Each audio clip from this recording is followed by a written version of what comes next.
Olá, tudo bem com vocês? Graça e paz. Bem-vindo ao meu canal. Que alegria ter você por aqui. Seja muito bem-vindo. Já se inscreva no canal e ative o sininho para você receber notificações de mais vídeos. O tema do vídeo de hoje é a concepção do gênero humano. Essência da vida, parte 2. Olha, é de fundamental importância que você entenda a maneira como Deus te formou. Uma vez entendendo como você foi gerado, a sua composição, com certeza isso será revolucionário na sua compreensão quanto à vida e à sua existência. Jesus disse: "No mundo tereis aflições, mas tende bom ânimo, eu venci o mundo." Nesse texto, Jesus deixa claro, pelo menos duas premissas. Primeira, toda pessoa que nasce, é certo que neste mundo passará por dias difíceis, dias angustiosos. Segunda coisa, o mundo onde vivemos será como um inimigo a ser vencido. É isso que Jesus deixa claro nesse texto. É assim pela atual condição em que nós estamos. Não era para ser assim. Foi o pecado quem nos condicionou a esta vida de dor e sofrimento. Foi o pecado que trouxe o mal para o mundo. Foi o pecado que trouxe a dor e o sofrimento. A Bíblia diz que Deus nos criou. Deus nos formou à sua imagem e semelhança. Ou seja, perfeitos. O homem tinha comunhão plena com Deus. Não tinha dor, não tinha angústia, não tinha sofrimento, não tinha nenhum tipo de mal. O homem, todos os dias, se relacionava com Deus. O homem foi criado assim, com condições física, emocional e espiritual, para estar para sempre com Deus, em plena comunhão, uma eternidade com Ele. Foi desta maneira que Deus nos constituiu, nos criou. Foi dessa maneira que Deus te criou. Todos sabem o que aconteceu. Deus criou um jardim, no meio do jardim Deus colocou uma árvore chamada conhecimento do bem e do mal. E disse para Adão: "Olha, Adão, pode comer de todo o fruto que você encontrar por aqui, mas desta árvore não coma, porque o dia que dela comer, você morrerá." Veja, Deus deu só uma condição. Deus não criou o pecado, Deus não criou o mal, Deus não criou a morte. Deus criou o mal como possibilidade e não realidade. Deus criou o pecado como possibilidade, mas não como realidade. Deus não criou a morte como realidade, mas como possibilidade. Deus condicionou o homem a esta questão. Adão e Eva tinham uma escolha, e a escolha que eles fizeram foi a escolha errada, condicionando toda a raça humana a toda dor e sofrimento que o pecado traz. No Éden, a árvore da vida era apta a dar a vida eterna. Deus a criou para esse propósito. Isso significa que o homem tinha permissão para comer do fruto da árvore da vida. Essa condição também indica a grande importância e o decisivo significado da árvore da vida plantada ao lado da árvore do conhecimento, cujo fruto era proibido. A primeira árvore trazia a vida eterna, enquanto a segunda árvore trazia a morte. Deus deu essa condição. Diante das duas árvores, o homem provou que a sua busca é por poder e não por vida. A gente percebeu na escolha de Eva e de Adão. Se depois da queda o homem foi expulso do Éden para não comer da árvore da vida, os vencedores comerão da árvore da vida como recompensa pela vitória que Cristo lhes alcançou. Quem tem ouvidos para ouvir, ouça o que o Espírito diz às igrejas. Ao vitorioso darei o fruto da árvore da vida que está no paraíso de Deus. Está em Apocalipse capítulo 2 e versículo 7. Dentre tantas consequências maléficas que o pecado trouxe, entre elas estão a morte física e a morte eterna. Jesus, quando esteve entre nós, disse: "Eu vim para que tenham vida, e esta vida é também para a eternidade." Jesus na cruz triunfou sobre o pecado, padeceu e morreu por nossos pecados. Ou seja, ele triunfou sobre a morte, ele venceu a morte. Quando a morte estava chegando perto de Jesus, Jesus então ele olha para o céu e disse: Pai, em tuas mãos entrego o meu espírito. A morte não pôde suportá-lo, a morte não pôde chegar nele. Ele triunfou sobre a morte, porque ele foi para a cruz e morreu sem pecado. Ou seja, a resposta para os problemas do pecado e do mal é Jesus Cristo de Nazaré. Jesus é a resposta para todo o mal. Por isso, Jesus disse: no mundo tereis aflições, mas tende bom ânimo, eu venci o mundo. Agora, quem aceita a Cristo como seu Salvador e vive a vida por Ele e para Ele, pode até passar por aflições, porque estamos nessa condição ainda humana e terrena. Contudo, tem uma certeza de fé em que além desta vida, passará uma eternidade com Deus. Essa é a nossa esperança. Veja só que interessante. Não fomos criados para morrer, e sim para viver para sempre. Quando Deus nos criou nessa condição, viver para sempre. Também pôs no coração do homem o anseio pela eternidade. Mesmo assim, este não consegue compreender inteiramente o que Deus fez. Está em Eclesiastes capítulo 3 e versículo 11. Bullinger vai dizer: para aquilo que é inescrutável pelo homem, a saber, obscuridade quanto às eras passadas e futuras, resultando em a incapacidade do homem de descobrir ou compreender tudo que Deus faz. Isso é resultado da queda. Mas o fato é que Deus pôs em nós essa busca, essa essência, essa condição de buscar a eternidade. Todos já trazemos esse desejo de vida eterna. Deus colocou esse desejo em nosso coração para que na busca da eternidade nós o encontrássemos como uma única fonte de vida eterna. É o que está lá em Eclesiastes capítulo 3, versículo 11. Todos nós já trazemos esse desejo de vida eterna. Deus colocou esse desejo em nosso coração para que na busca pela eternidade nós o encontrássemos como uma única fonte de vida eterna. A expressão nos corações do texto em Eclesiastes 3:11 fala de homem interior, inclinação, como sede de emoções e paixões. Deus colocou em nosso homem interior, quando nos criou, esse desejo pela eternidade, porque a expressão homem naquele texto é Adam no hebraico, lembra de Adão, o primeiro homem, ou seja, ser humano é o que significa. No hebraico, olam, para a eternidade, fala de existência contínua. Veja só, nós fomos criados imortais, contudo, não possuímos imortalidade. Explica o texto de Timóteo.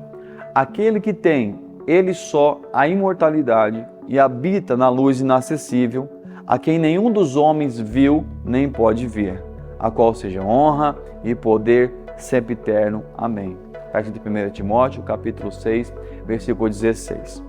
Como era a morte antes da queda?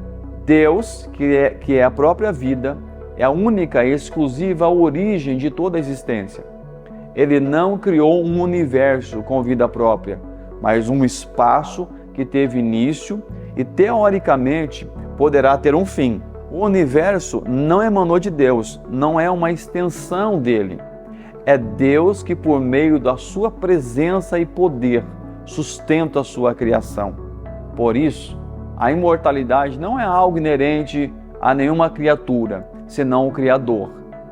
Se nós somos criados, nós podemos deixar de existir, mas segundo a vontade do Criador. Contudo, a intenção de Deus não foi criar seres que tivessem um fim, mas sim seres que fossem eternamente sustentados por Ele. Consequentemente, não havia morte antes da queda moral de Adão e Eva. Então, vida e morte.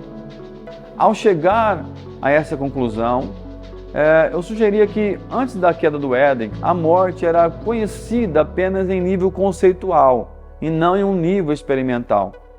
Faz sentido pensar assim, se, como a gente sugeriu no comentário anterior, se a criação não for autoexistente. Creio que Deus deve ter oferecido algum tipo de conscientização sobre a natureza das criaturas.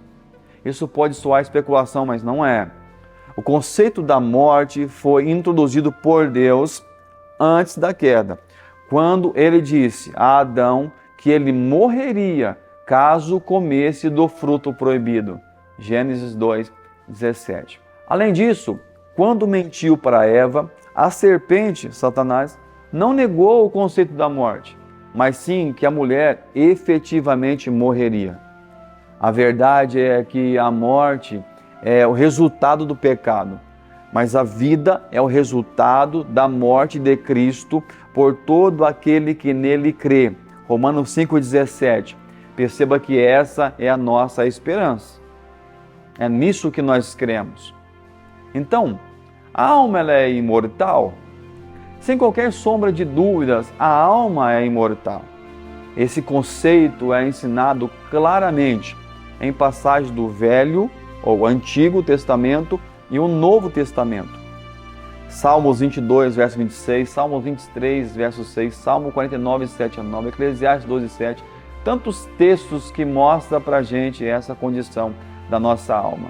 Daniel 12, 2 diz: e muitos dos que dormem no pó da terra ressuscitarão, uns para a vida eterna e outros para vergonha e desprezo eterno. Semelhantemente, Jesus disse que os perversos irão esses para o tormento eterno, mas os justos para a vida eterna. Mateus capítulo 25, versículo 46.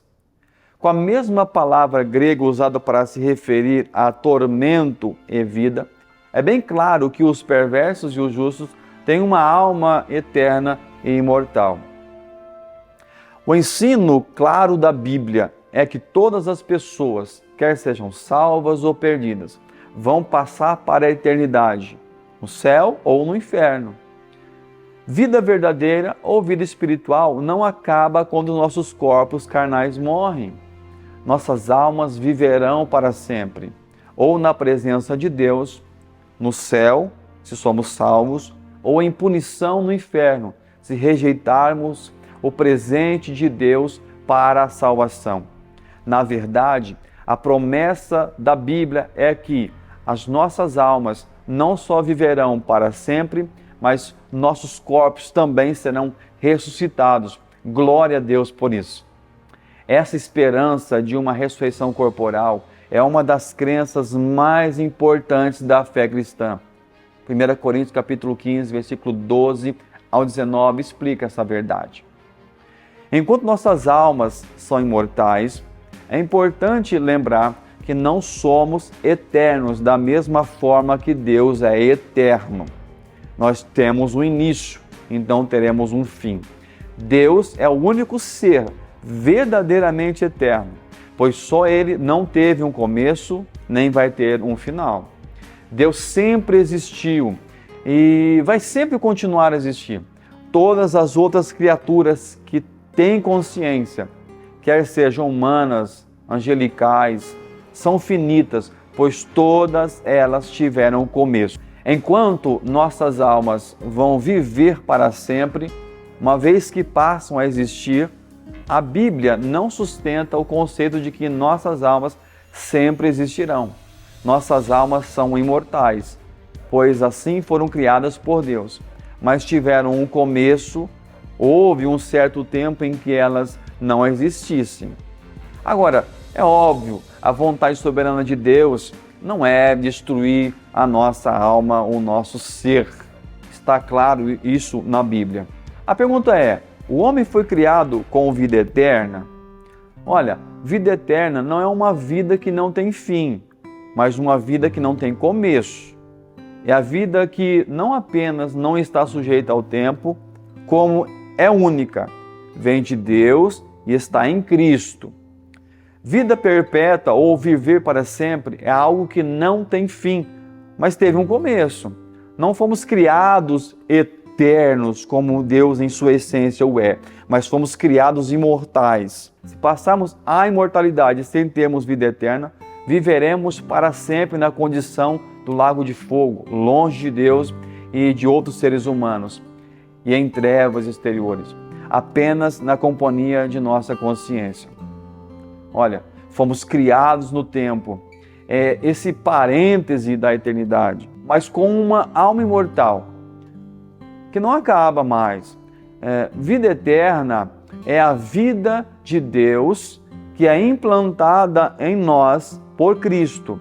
Não é a vida do condenado ao lago de fogo, que viverá para sempre, porém nunca teve vida eterna. A vida que o crente agora, quem serve a Deus, tem, é a vida, que é Cristo. Quando fala de condenados, sobre consequências de pecado, fala de morte. João 11, 25 e 26, disse Jesus assim, eu sou a ressurreição e a vida. Quem crer em mim, ainda que esteja morto, viverá. E todo aquele que vive e crê em mim, nunca morrerá. Crês tu isso? Disse Jesus. Em João 14, 6, disse Jesus, eu sou o caminho, e a verdade e a vida. 1 João 1, 2 diz, porque a vida foi manifestada, e nós a vimos e testificamos dela. E vos anunciamos a vida eterna, que estava com o Pai e nos foi manifestada. Então, o condenado ao lago de fogo irá sofrer eternamente ou indefinidamente, porém não terá vida eterna. A diferença fica clara aqui, o Mateus 25, 46. E irão esses para o tormento eterno, mas os justos para a vida eterna. A condição para receber vida eterna é crer em Cristo. Pense em uma vida eterna não apenas como uma extensão da vida, mas como a qualidade ou característica da vida. João 3,15 diz, para que todo aquele que nele crê não pereça, mas tenha a vida eterna. João 3,36, aquele que crer no Filho tem a vida eterna, mas aquele que não crer no Filho não verá a vida, mas a ira de Deus sobre ele permanece. Quando a Bíblia fala em perecer, isto deve ser entendido também dentro de um contexto do que é vida eterna e do que é viver para sempre. Perecer tem a ver com condenação, não com extinção da vida. João 3,16 diz, porque Deus amou o mundo de tal maneira que deu o seu Filho unigênito, para que todo aquele que nele crê não pereça, mas tenha a vida eterna. São essas as palavras do Senhor Jesus. Outro detalhe importante a ser observado é que o crente, a pessoa que crê em Cristo, não recebe a vida eterna por ser algo que Cristo tenha ou a dê ao que crê, mas por esse receber a Cristo, o qual é a vida. E não tem a vida, Cristo é a vida, não é que ele tem. Quem tem a Cristo tem vida, quem não tem continua morto em seus delitos e pecados. E é assim que passará pela segunda morte, a condenação eterna, depois de ter passado pela primeira morte nesta vida. Enquanto isso, os que creem em Cristo passarão pelo novo nascimento e, portanto, não verá esta segunda morte. Perceba, Deus está resolvendo, ou resolveu em Cristo, o problema do Éden, da queda. Quem nascer uma vez, morrerá duas. Quem nascer duas, morrerá uma. Ou nem morrerá se for arrebatado antes disso. Talvez a melhor definição do que seja eterno esteja aqui. 2 Coríntios capítulo 4, versículo 18. Não atentando nós nas coisas que se veem, mas nas que se não veem, porque as coisas que se veem são temporais, ou seja, elas passam, e as coisas que se não veem são eternas. Essas que não vemos são as coisas de Deus, que está revelado a nós por seu Filho Jesus. Então, o olhar é aquele de quem contempla como o fim ou meta pela qual se esforça, é o que está no texto. E assim observo que este olhar para as coisas que não se veem só é possível através de Jesus Cristo. Deus, Cristo, graça, glória, são as coisas do céu. Olhar para elas com fé, desejo, expectativa, tenderá naturalmente a nos tornar mais celestiais, mais espirituais, santos em nossas intenções e afeições. A palavra grega aqui usada é traduzida para olhar, significa propriamente olhar ou visar um alvo que pretendemos atingir. Então, ou um objeto que desejamos agarrar e, consequentemente, nos esforçarmos para obter.